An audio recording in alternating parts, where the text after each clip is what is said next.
કે જ્યારે 1947ની અંદર આઝાદી આપણને હજી નહોતી મળી, એ પહેલાનો સમયગાળો કે જ્યારે ચંદ્રશેખર આઝાદ એક તરવરિયો યુવાન, દેશ માટે ગમે ત્યારે ગમે એ સંજોગોની અંદર પોતાની આહુતિ આપી દેનારો આવો યુવાન, અને એ અંગ્રેજોની જે ટોળકી હોય એની અંદર પોતે પથ્થરમારો કરે, અંગ્રેજોને શાંતિથી ઊંઘવા ન દે, રાખી દિવસ તો એને પજવે પણ આખી રાત પણ પજવે. આવા સમયગાળાની વચ્ચે એક વખત એવું બને છે કે એ જે એની ટોળકી સૂતી હોય અને એની અંદર ચંદ્રશેખર આઝાદ અને એના ટીમના મેમ્બરો જઈને ત્યાં પથ્થરમારો કરે, અને એવા સમયગાળે અંગ્રેજોની જે ટીમ હોય એ જાગતી હોય, એટલે જેવો પથ્થરમારો થાય એ ક્ષણની અંદર એની પાછળ પીછો કરે. આગળ ચંદ્રશેખર આઝાદ હોય અને પાછળ એની અસંખ્ય જે અંગ્રેજ સરકારની ટુકડીઓ હતી ને એ હતી. અંધારાનો એ સમય, મધરાતનો એ સમય, અને જંગલ જેવો એ વિસ્તારની અંદર આગળ ચંદ્રશેખર આઝાદ ને પાછળ હજારો યુવકો કે જેને આપણને ગુલામ બનાવ્યા હતા. થોડે આગળ જાય એટલે રસ્તાની અંદર એક ઝૂંપડી જેવું મકાન આવે કે ત્યાં દૂરથી દીવો ટમટમ ટમટમ થતો હતો, ને ચંદ્રશેખર આઝાદ પોતે રસ્તો બદલી નાખે અને ત્યાં જાય, અને ત્યાં જઈને જુએ કે એક યુવાન દીકરી છે અને એક વૃદ્ધ અવસ્થાની અંદર બા બેઠા હોય, અને ત્યાં જઈને એવું કહે કે થોડીક ક્ષણ માટે મને અહીંયા જગ્યા આપશો, હું ક્રાંતિકારીના દેશને આઝાદી આપવા માટે લડી રહ્યો ને આ યુવાન છું, તમે મારાથી ગભરાવાની, મારાથી ચિંતા કરવાની, મારાથી ડરવાની તમારે કોઈ જરૂર નથી. અને એ બા છે એ આવકારો આપે છે, દીકરીને કહે છે બેન પાણી ભરી દે. પાણી ભરી દે છે. પૂછે છે ને કે મારી પાછળ અમુક યુવાનો હતા ને કે એ મને શોધી રહ્યા છે, એટલે હું ક્ષણ માટે આપની ત્યાં આવ્યો છું, અડધી રાતે હમણાં ફરીથી તમારી ઘરેથી જતો રહીશ. એટલે દીકરીને જોઈને એવું કહે છે કે બા આપ ઘરની અંદર એકલા જ રહો છો, આપ બેન દીકરીની સાથે? એટલે બા એવું કહે છે કે હા બેટા, એમના મમ્મી પપ્પા છે, નાનપણથી મૃત્યુ પામ્યા છે, એટલે દીકરીની જવાબદારી મારી માથે છે. ભાઈ દીકરી યુવાન થઈ ગઈ છે, તમે લગ્ન નથી કરી આપ્યા? એ યુવાન પૂછે છે.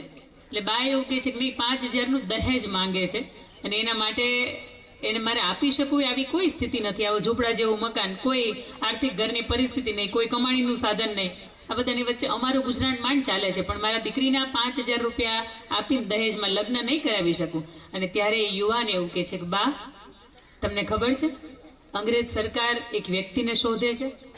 હા બેટા ખબર છે. તમને ખબર છે ચંદ્રશેખર આઝાદને શોધે છે? હા બેટા ખબર છે. તમને ખબર છે બા એના માથા ઉપર 5000 રૂપિયાનું ઇનામ જાહેર કર્યું છે? હા ખબર છે ને. બા તમે અહીંથી ઘરની બહાર જાઓ, બહાર અંગ્રેજોની ટીકડી મને શોધી રહી છે, હું ચંદ્રશેખર આઝાદ છું, અને બહાર જઈને તમે એવું કહો ખાલી એને કે ચંદ્રશેખર આઝાદને તમારે શોધવું હોય ને તો એ મારી ઝૂંપડી અંદર બેઠો છે, 5000 રૂપિયાની રકમનું એ ઇનામ લઈ લ્યો, અને આ બેન દીકરી છે ને એને ટાણે તમે વળાવી દો, એ સારું લાગશે. અને આવા યુવાન થકી તમને મને આઝાદી મળી છે.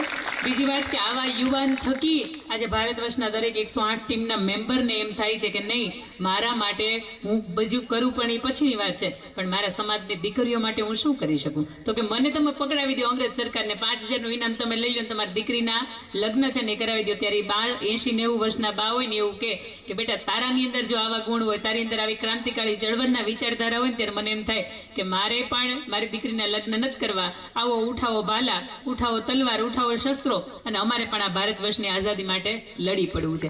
આ એક યુવાન 108 ટીમનો મેમ્બર છે, એ માત્ર મેમ્બર નથી, એનું નામ સંજય હશે, એનું નામ પ્રતાપ હશે, એનું નામ રવિ હશે, એનું નામ ઉપેન્દ્ર હશે, ગમે એ નામ હશે, પણ મારા માટે આજનો આ આઝાદ છે કે જેને દીકરીઓ માટે પોતાની યા હોમ કરીને તૂટી પડો, યા હોમ કરીને પડી પડો, આગળ ફતે છે. આ વિચારધારાની સાથે સમાજના દરેક યુવાનની અંદર કે જે યૌવન ભર્યું છે, અને આજનો આ યૌવન છે ને એ સત માર્ગે વળી રહ્યું છે. આ યુવાન ઈચ્છે ને તો હજારો બહેનો દીકરીઓ બેઠી હોય ને એના અમે સીટી પણ મારી શકે, પણ એને ખબર છે કે હું પાણીદાર પાટીદાર છું, મારાથી આ ન થાય. અને મારા સમાજની દીકરીઓ મારા સમાજની અંદર રહી, આ વિષયની સાથે એને પાઘડીની લાજ. ખૂબ મજાનો આ કાર્યક્રમને જ્યારે શીર્ષક આપ્યો છે ને એ શીર્ષકમાં તમે મળી રહ્યા છે ને ત્યારે એક મારી દીકરીઓ માટેની એક કવિતા આપવી છે, અને પછી મારે અહીંયા મંચના આગળના ભાગની અંદરથી આપની વચ્ચે વાત સંબોધવી છે. એ કવિતા મેં નથી લખી, દેવાયત ભમરે લખી છે. ખૂબ એક લેખક, ખૂબ એક મોટા ગજાના લેખક છે કે જેમના શબ્દો તમને એક એક શબ્દને વધારવાનું થાય, અને તમને જો આ કવિતાને એક એક શબ્દો સમજાય, સંભળાય, સ્વીકારી શકો અને અંદર જાતને ઉતારી શકો ને, તો એક વખત એ વ્યક્તિ માટે જોરદાર તાલી પાડજો કે આજથી 5 વર્ષ પહેલા એને લખેલી જે આ વાત છે ને એ આજના સમયને બિલકુલ અનુરૂપ થાય છે. એના શબ્દો દીકરીઓને શિખામણ આપતા કંઈક શબ્દો એવા છે. એક શબ્દો છે, બહુ શાંતિથી આપ નોટ કરશો, હૃદયની અંદર ઉતારશો. આવા ભાવની સાથે હું આપની વચ્ચે પ્રસ્તુત કરું છું. દેવાયત ભમ્મરની લખેલી આ વાત. પેલા સીતા જેવી સક્ષમ થા, પછી સ્વયંવરને ચૂંટી લેજે. પેલા સીતા જેવી સક્ષમ થા, પછી સ્વયંવરને ચૂંટી લેજે. પેલા પિતા જેવી પગભર થા, પછી સ્વયંવરને ચૂંટી લેજે. બહુ મજાની વાત કરી એને કે સીતા જેવી તું સક્ષમ તો થા, પછી તારો સ્વયંવર અમે ગોઠવીશું, પણ પેલા એના જેવી સક્ષમ નથી તો કેવી રીતે? બીજી વાત, મગજ વગરના ઉપર હાવ મોહી જવું. મગજ વગરના ઉપર સાવ મોહી જવું, આમ બાપનું ઘર છોડી જવું. પહેલા સંસ્કારના નામે સુગંધ થા, પછી ગજરો ગૂંથી લેજે. પેલા સીતા જેવી સક્ષમ થા, અને પછી સ્વયંવરને ચૂંટી લેજે. આ રઘવાયાની જેમ રખડતા અને આખલાની જેમ આખડતા, આ રઘવાયાની જેમ રખડતા અને આખલાની જેમ આખડતા, આ અપલખણાને તું ઓળખી જા, પછી લાહવો લૂંટી લેજે. પેલા સીતા જેવી સક્ષમ થા, પછી સ્વયંવરને ચૂંટી લેજે. આ બાપને બાવડે બહાર ફરે છે, ચોકે ચોકે નાકે નાકે રોજ કોકની પ્યાર કરે છે. આ બાપના બાવડે બહાર ફરે છે, ચોકે ચોકે નાકે નાકે રોજ કોકને પ્યાર કરે છે. તું બ્રહ્મર વૃત્તિ વાળાને ભાળતી થા, પછી કળીની જેમ ફૂટી જજે. તું સીતાની જેવી સક્ષમ થા, પછી સ્વયંવરને ચૂંટી લેજે. આખો દિવસ ભટકે છે એ કઈ કામ ધંધો કઈ કરે નહીં, કે આખો દિવસ ભટકે છે એ કઈ કામ ધંધો કરે નહીં. કાં તો તું પોતે કમળ થા અને પછી કાદવમાં ખૂપી જજે. તું સીતા જેવી સક્ષમ થા, પછી સ્વયંવરને ચૂંટી લેજે. અને અંતિમ એની લાઈન છે કે રંગે રૂડો છેલ છબીલો લાગે છે દેવ, કે રંગે રૂડો છેલ છબીલો લાગે છે જે દેવ, રોજ રૂપિયા લઈને ભાગે છે. પેલા આબરૂની અધ્યક્ષ થા, પછી ખાનદાનથી ખૂટી જજે. પેલા સીતા જેવી સક્ષમ થા, અને પછી સ્વયંવરને ચૂંટી લેજે. બહુ મજાના શબ્દો કે એની અંદર નાની નાની વાતની અંદર ખૂબ ગૌર કર્યું છે. અમુક શબ્દોને એણે વાપરતા પહેલા 1000 વખત વિચાર્યું હશે, પણ છતાં એ શબ્દો એણે જ્યારે વાપર્યા છે ત્યારે આપની વચ્ચે આવો મારે મા દીકરી સંમેલન કયો તોય ભલે, એ પાઘડીની લાજ કયો તોય ભલે, વાલી દીકરીઓને શિખામણ કયો તોય ભલે, અને મારી અંદરની જે આપની પ્રત્યેની સમાજ પ્રત્યેની કે આપના પ્રત્યેની લાગણી કે વ્યથા કોઈ તોય ભલે, એને હવે શબ્દોના માધ્યમથી મારે આપની વચ્ચે રજૂ કરવી છે. 1.5 કલાકનો તો સમય એટલીસ્ટ મને આપજો કે મારી અંદર જે છે ને હું આ દીકરીઓના હૃદય સુધી પહોંચાડી શકું.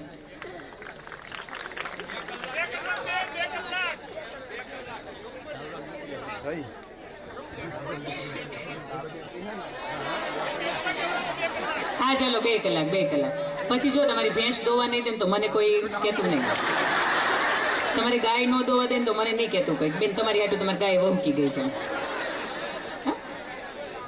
સૌથી પહેલા તો આ ગામને આંગણે આવવાનું થાય, આખું ગામ ઢોલ નગારા ને વધાવવા માટે તૈયાર થઈ જાય, અને એક બા એવું કે ભગવાન આવે ને તમે અમે રાહ જોઈ, હવે અમે તમારી રાહ જોતા હતા. આનાથી વિશેષ ઈશ્વરના દરબારમાં હું કમાણી છું ને નહીં કહી હતું. ઈશ્વર મને દરબારમાં પૂછશે જ્યારે લેશે ત્યારે બેન હું કમાણા, ત્યારે મને એમ થશે કે મારી કમાણી હું આ તમારા હૃદયની અંદર આટલો બધો સ્નેહ. કોઈ રાજનેતાનું સન્માન મેં આવી રીતનું જોયું હતું મારા જીવનની અંદર, પણ મને નહોતી ખબર કે મણિયારીપુરાના આંગણે આવવાનું થશે અને તમારા બધાના હૃદયની અંદર જે સ્નેહ છે ને આટલો સ્નેહ અહીંયા આવે. કે ફૂલ બહુ ગમે, પણ એ ફૂલ તમારા માટે જ્યારે ઉડતું હોય અને કંઈક એવી વાતો મારે અહીંયાથી મૂકવાની છે જે તમારા હૃદય સુધી પહોંચાડવાની છે. સૌથી પહેલાં તો તમે મને જે સ્નેહ આપ્યો છે ને એની હું આભારી રહીશ, એની હું ઋણી રહીશ, અને એ ઋણ ઉતારવા માટે અહીંયાથી જેટલી પણ વાતો કેવી છે હૃદયથી આપના સુધી, મારા હૃદયથી લઈને આપના હૃદય સુધી પહોંચે ને આવો એક વે ક્લિયર કરજો. અને બીજું અંદરો અંદર થોડીક વાતો નહીં કરતા. બહેનો છો, બહેનોનું સંગઠન છે એટલે વાતો થાય, એમાં નવાઈ નહીં, પણ નહીં કરતા. અને તમારો ફોન છે ને એને થોડીક વાર સાયલેન્ટમાં એક બાજુ એરોપ્લેન મોડ ઉપર મૂકી દેજો. મને ખબર છે તમારા ઘરવાળા સિવાય કોઈને ફોન તમારે આવશે નહીં, અહીંયા નહીં, પાછળ. અહીં નો આવે એટલે તમે બધા ભેગા થઈને રાત દી લડીએ છીએ. ખૂબ સુંદર મજાની વાત, એક વાતની માધ્યમથી મારે આપને કેવું છે. ઘણી વખત ઈશ્વરને તમે પૂછો કે દુનિયાની અંદર શક્તિ કોણ, એટલે એ શું કે સ્ત્રી. પણ કોઈ માણસને તમે પૂછો સહન શક્તિ કોણ, તો એ શું કે પુરુષ. આપણે શક્તિની સહન શક્તિ એટલે ગાડું હાલે છે. પણ એક વખત એક માણસને અને ભગવાનને સંવાદ થયો. એ સંવાદ એવો હતો કે ભગવાને એવું પૂછ્યું એ માણસને, દુનિયાની અંદર સૌથી વધારે શક્તિશાળી કોણ? એ માણસને એવું થયું કે જો ડાયરેક્ટ આમ કોલર ઊંચો કરીને એમ કહેશ ને હું તો ભગવાન તરત મને ટાઈ ફિશ કરીને બેહાડ દે બે તારી વાત જ હું નથી કરતો. પણ છતાંય એ માણસને એવું થયું કે લોખંડનું નામ આપી દો, લોખંડ સૌથી વધારે શક્તિશાળી એમ, કારણ કે લોખંડના મંચ ઉપર તો જગતના કેટલાય સારા કાર્યક્રમો થાય છે. એટલે લોખંડ છે ને સૌથી વધારે શક્તિશાળી તો કે લોખંડ છે. ભગવાન એવું કે આગ લોખંડને ઓગાળી શકે છે. માણસ એવું કે આગ મોટી સૌથી વધારે શક્તિશાળી આગ છે. ભગવાન એવું કે વરસાદ આગને, પાણી જે છે એ આગને બુઝાવી શકે છે. માણસ એવું કે છે પાણી મોટું. ભગવાન એવું કે છે સૂર્યનો પ્રકાશ એ પાણીને બાષ્પીભવન કરી શકે છે. માણસ એવું કે છે સૂર્યનારાયણ તો તમે બનાવ્યા છે એટલે એ મોટા હાલણ રાખો ને એવું રાખો.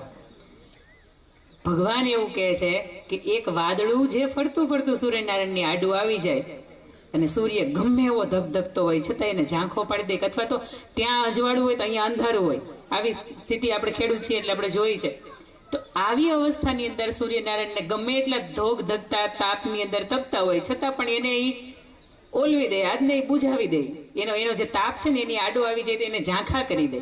માણસ એમ કે સૌથી વધારે શક્તિશાળી વાદળું. આજ સાબિત કરવું છે ને? ભગવાન કે નહીં ધીરો કહ્યું. પછી ભગવાન એવું કહે છે કે જે જોરદારનો પવન ફૂંકાય એટલે વાદળ અહીંયા હોય આનથી ઉપાડીને ત્યાં મૂકી આવે. તમે સાપુતારા ગયા હશો તમને ખબર હશે, તમને એમ થાય કે હમણાં વાદળું તમારી બાજુમાં હતું, ક્યાં વયું ગયું? આ વાદળાને ઉડાડીને એક બાજુ મૂકી દે એનું કારણ તો કે પવન સૌથી વધારે શક્તિશાળી છે. પવન વધારે શક્તિશાળી છે. પછી ભગવાન એવું કે પવન ગમે એટલો વાતો હોય એના દરવાજો બંધ કરીને બંધ કોટ કરી દે. માણસ એમ થાય કે હા મારો વારો આવ્યો એટલે કોલર ઊંચો કરીને કે હું બંધ કરી દઉં, બારી તો કે હું બંધ કરી દઉં, એને ફુગામાં નથી ભરતો. ભગવાન સૌથી વધારે શક્તિશાળી હું કે નહીં? ભગવાન એમ કે હા હાલો તું વધારે શક્તિશાળી. પણ તું કે એ પ્રમાણે આખી દુનિયા હાલતી હોય, તું કે એ પ્રમાણે કેટલાય સંગઠનો કામ કરતા હોય, તું કે એ પ્રમાણે આખી દુનિયા તને કદાચ પૂછે કે 50 જણાનું મહેમાનનું જમણવાર હોય, 5000 માણસનું જમણવાર હોય, દાળ કેટલી ઓરવાની, શાક કેટલું ઓરવાનું, ચા કેટલી બનાવવાની, બધું તને પૂછે.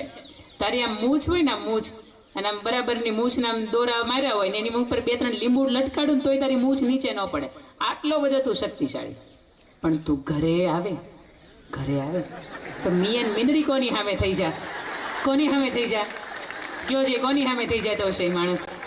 અને પછી માણસ એવું કે મારા જીવનમાં એવી 4 શક્તિ કે જેની સામે મને કાંઈ બોલવાનું મન ન થાય. મને એમ થાય ભગવાન એના સામે કંઈ બોલવું જ નથી.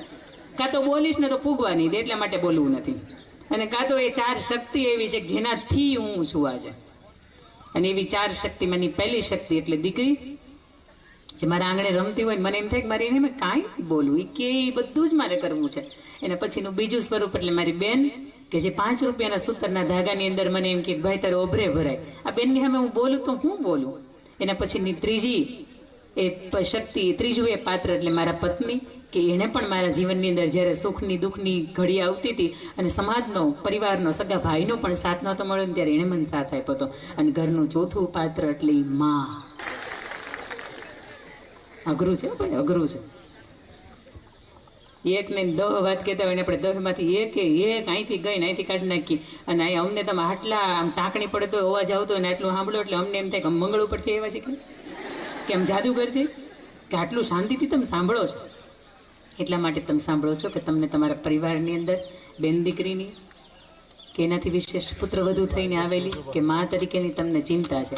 આ ચિંતા તમને ન હોય તો તમે ક્યારેય સાંભળવા માટે ન બેસો. આટલી ગરમી, આટલી અગવડતા, બેઠા જ્યાં જગ્યા મળીને તમે બેહીએ જ. મને તો એમ થાય કે મોટી રાજકારણની સભા હોય ને સંબોધાતી હોય ને અને એ કેટલી મોટી ટિકિટો અહીંથી જ બધે હમણાં જાહેર થવાની હોય ને ઓલાને મળે ને આને મળે ને આને મળે ને આવી જે અંદરનું વાતાવરણ હોય ને એવું વાતાવરણ અહીંયા સર્જાઈ ગયું છે.